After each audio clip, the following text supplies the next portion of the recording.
تو حضرت تھانوی رحمۃ اللہ علیہ تشریف لے گئے تھے حضرت تھانوی صاحب کی خدمت میں مکہ معظمہ. پورا لکھا ہے حضرت تھانوی صاحب کو. عربی کتاب ہے, عربی والی ہے ہمارے پاس. وہ کہا مجھے اشرف علی اس وقت ترجمہ کر دو. لکھا ہے کہ میں تو گیا تھا استفادے کے لیے, فائدہ حاصل کرنے کے لیے. جب حضرت تھانوی حضرت نے کہا تو میں نے منظور کر لیا.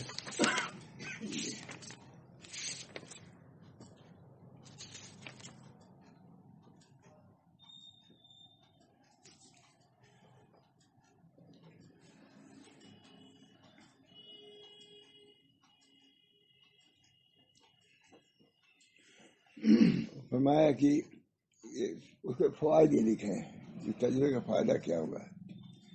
نیز اس سے طلبا کو علم, علماء کو عمل. اسی کتاب ہے ترجمہ جو لکھ رہا ہوں. کیا ہوگا؟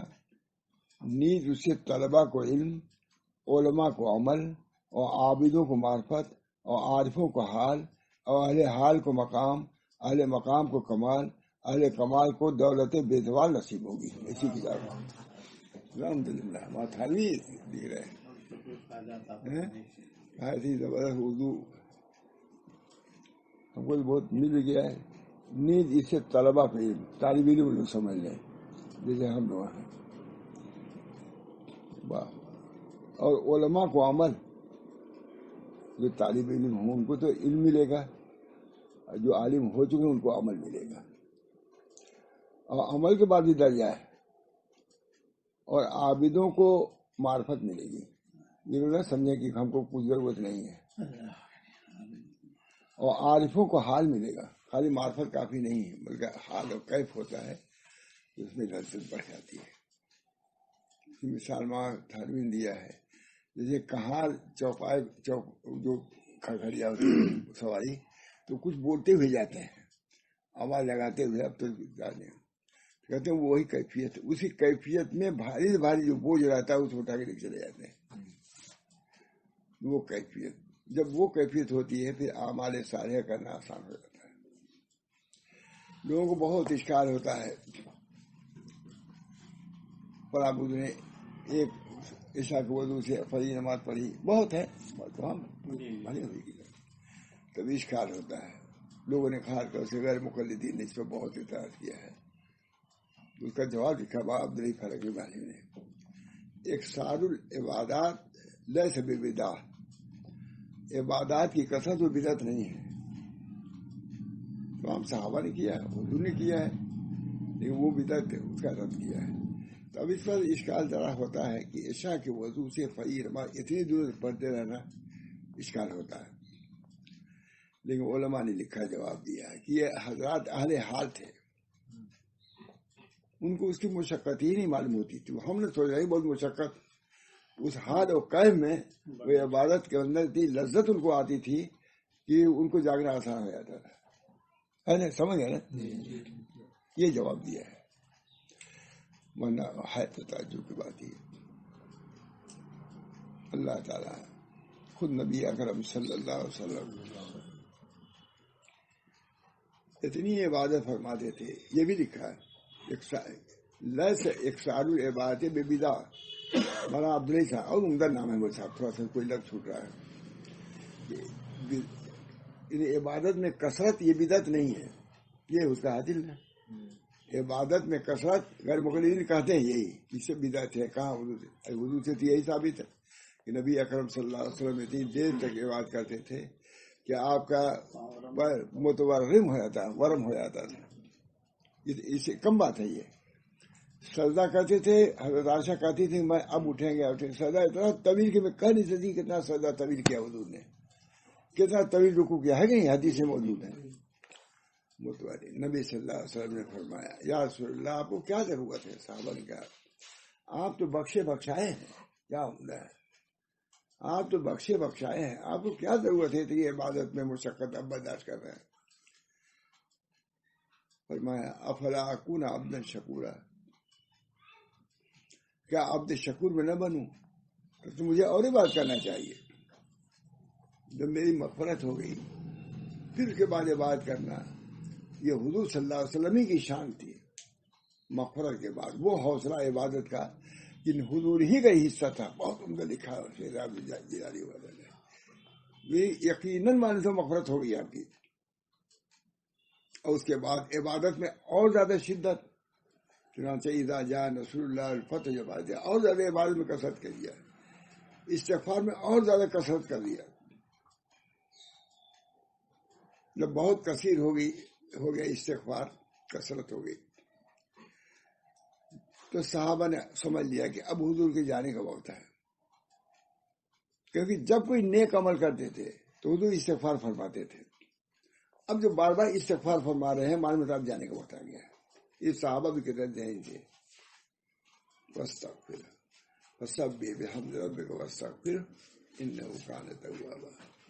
استغفار کیجیے.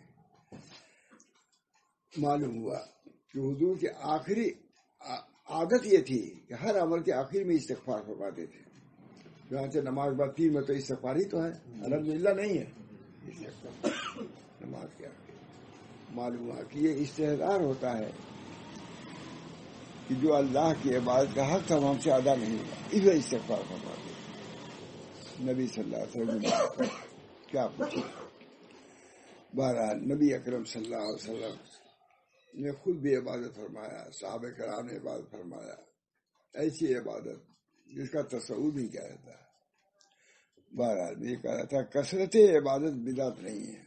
تو یہ ہے، اس پر میں نے کہا یہ عابدوں کو معرفت اور عارفوں کو حال سے عمل آسان ہو جاتا ہے. حال سے عمل آسان ہو جاتا ہے. اور اہل حال کو مقام، اہل حال بھی نہ سمجھے کہ ہم پہنچ گئے. اس کے آگے بھی ہے مقام. اس حال میں کیا استقلال پیدا ہو جائے، یعنی کہ آج ہے کل نہیں ہے. حال اسی مقام پر جا کے آدمی اجازت دیتا ہے.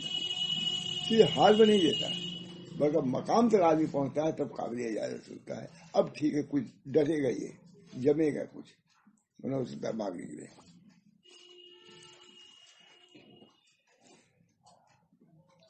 اور اہل مقام کو کمال، اہل مقام کو بھی ابھی یہ سمجھے کہ ہم ہو گئے. مقامات کی بھی انتہا نہیں ہے.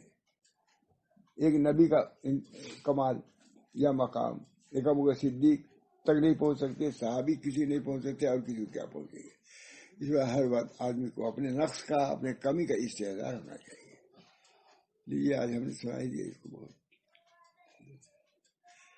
اللہ اور اہل کمال کو دولت بے زوال، اہل کمال کامل ہو گئے، پھر اس کے بعد ایسی دولت ہوگی جو ظاہر نہیں ہوگی. اب اطمینان ہوتا ہے کہ اب کچھ ٹکے گا. یہ آدمی حال میں رہتا ہے بدل سکتا ہے. جتنی گمراہیاں آئی ہیں اہل حال کی حالت میں آئی ہیں. پوچھتے ہلاک ہونے والوں کے لگے ہوئے ہیں اس راستے میں. وہی جو حال تک پہنچے، کمال تک نہیں پہنچے، اسی وقت ہلاک ہو گئے پہلے ہی. اللہ ہم سب لوگوں کو مقام تک پہنچائے.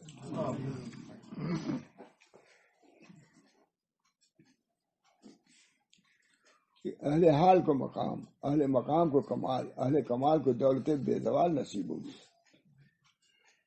اور اس نادان ناکارہ کو حضرت حالی لکھ رہے، اس نادان ناکارہ کو جو خاص واسطے استفادہ معنی و برکات کے حضور میں ہند سے چند ماہ کا آیا ہوا تھا. ہندوستان سے چند، یہ ناکارہ ماتھانی اپنے کو لکھ رہے ہیں. کس کے لیے آئے تھے؟ استفادہ معنی کے لیے کہتے ہیں. اور یہ نادان ماتھانی اپنے کو لکھ رہے ہیں، یہ نادان ناکارہ کو جو خاص واسطہ استفادہ معنی و برکات کے حضور میں، یعنی حضرت حاجی صاحب کی خدمت میں ہند سے چند ماہ کا آیا ہوا تھا. یہ چند ماہ سے مکہ معظمہ میں تھے حضرت حاجی صاحب کی خدمت میں. ایک دن میں نہیں ہوتا، 6 مہینے کے لیے گئے تھے. اس سے پہلی حضرت حاجی نے کہا کہ اشرف علی اب تم چلے جاؤ، تمہارا کام ہو گیا. 6 مہینے پہلے رخصت کر دیا، ہندوستان آ گئے. 6 مہینے کے لیے گئے تھے. نصاب ہے، فارغ ہونے کے بعد 6 مہینے کا یہ چلہ ہے نا، کہا جاتا ہے اسے 1 سال کے لیے. اس کا بھی ایک نصاب ہے. کہتے ہیں لوگ 6 مہینے لگائے ہیں، اب لگائے 1 مہینہ، 1 مہینہ سے کوئی لگا ہی نہیں مولوی لوگ، کہتے ہیں اب پڑھاؤ، اب ارے اپنے کو پہلے بڑھاؤ تب پڑھاؤ. صحیح بات ہے. حضرت تھانی لکھ رہے ہیں اپنے شیخ کے بارے میں کہ اور اس نادان ناکارہ کو جو خاص واسطہ استفادے معانی و برکات کے حضرت حاجی صاحب کے حضور میں ہند سے چند ماہ کا آیا ہوا تھا، یہ چند ماہ سے یہاں تھا.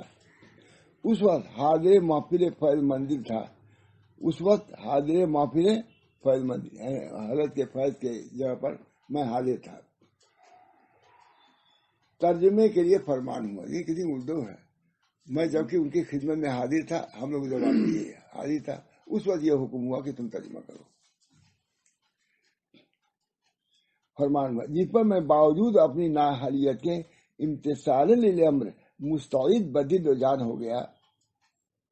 باوجود اپنے نالائکی کے حضرت حاجی صاحب شیخ کا حکم تھا، اس بنا پر میں راضی ہو گیا.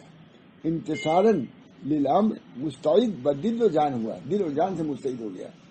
ان کا اردو ہے بھی. روزانہ تھوڑا تھوڑا لکھتا اور حضور میں سنا دیتا. حضور میں حضرت حاجی صاحب کو سنا دیتا، یہاں تک کہ بہت تھوڑی مدت میں بحمداللہ اتمام کو پہنچا. اب بہت اچھا، بہت دنوں بعد سنا دیا، شاید کبھی سنا بھی نہیں تھا. اللہ تعالیٰ ہم سب لوگوں شیخ کا کتنا ادب اور ان کے حکم کی تعمیل.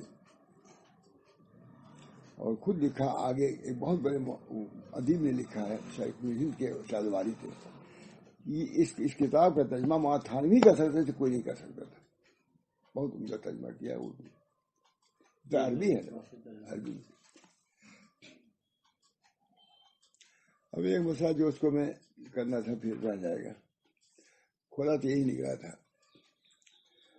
حال بعد اغنیائے صحابہ صرف فقر و فاقہ ہی نہیں ہے، بہت سے صحابہ اغنیا بھی ہوئے ہیں بہت.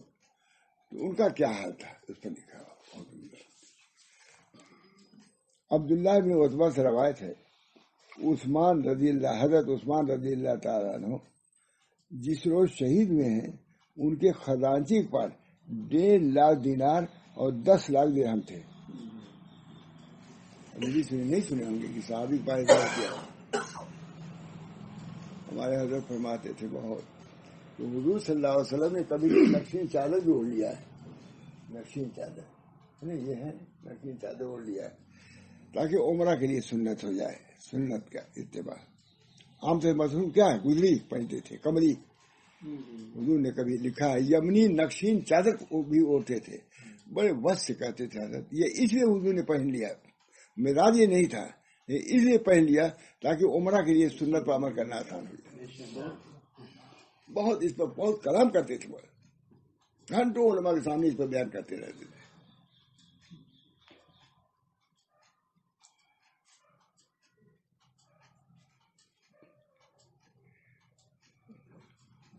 بہت عمدہ کپڑا پہنتے تھے اللہ تعالیٰ. اب یہ سب بیانات ماتھانی اس میں نہیں ہے، اس طریقے سے بیان جو حضرت سب تو مست اس پر بیان فرماتے تھے. یہ دیکھیے عبداللہ یہ خود حضرت سناتے تھے، یہ کتاب تم کے سامنے رہی بھی نہیں ہوگی لیکن سناتے تھے مضمون ضرور.